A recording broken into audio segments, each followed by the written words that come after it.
Today on Forbes, this fintech's Visa card keeps Grandpa from blowing his nest egg. In November 2020, Alana Perales received the sort of emergency call she'd been dreading. Her then 84-year-old dad, a retired aerospace engineer who'd lived alone in his Arizona house since her mom died in 2006, had suffered a stroke. After months of rehab in a nursing home and then a group home, he still had problems with mobility and completing complex tasks. So in April of 2021, they agreed he should move into an assisted living apartment complex near his old neighborhood and friends. A good housing option for someone who needs help with certain daily activities, such as cooking or managing medicines, but values his independence and doesn't need skilled nursing or constant supervision. Perales, a 42-year-old economic development specialist who lives with her husband and daughter in Los Angeles, was now managing her dad's finances as well as his care from a distance.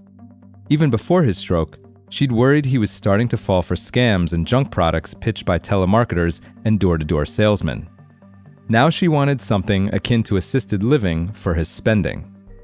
She says, quote, "He needs more help, but he still wants some control of his life. He's an adult."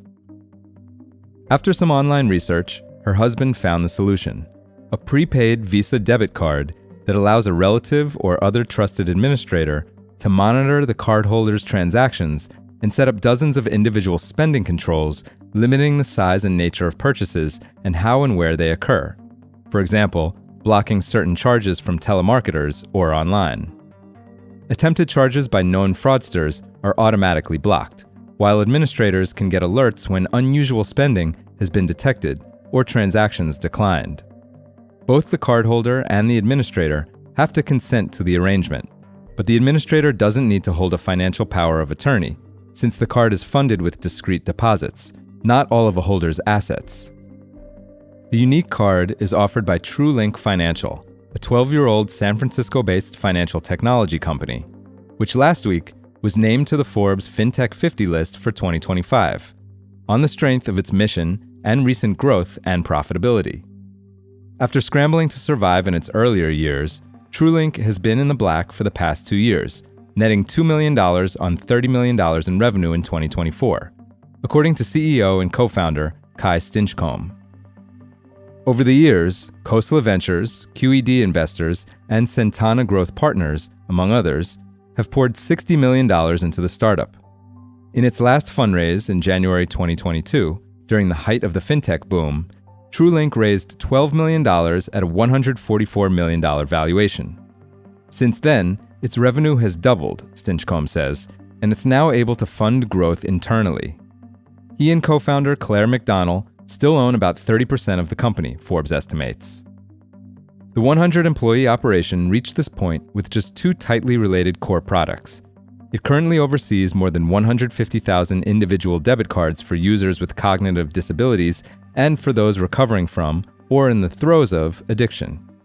TrueLink charges a $12 a month fee for an individual standalone TrueLink Visa prepaid card, with the card bringing in about 2/3 of its revenue.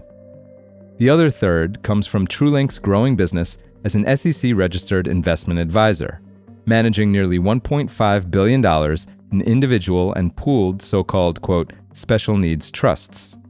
These trusts are typically funded by families and designed to pay for extras for disabled individuals without jeopardizing their eligibility for Medicaid or certain other government benefits, such as Supplemental Security Income or SSI.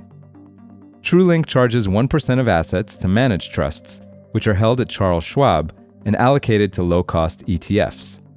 But what it's really selling here is knowledge of what can and can't be done with special needs trusts, plus a handy way to supervise and document how the money is spent through its debit cards. For full coverage and to see the whole 2025 Forbes FinTech 50 list, check out Lindsay Chu's piece on Forbes.com. This is Kieran Meadows from Forbes. Thanks for tuning in.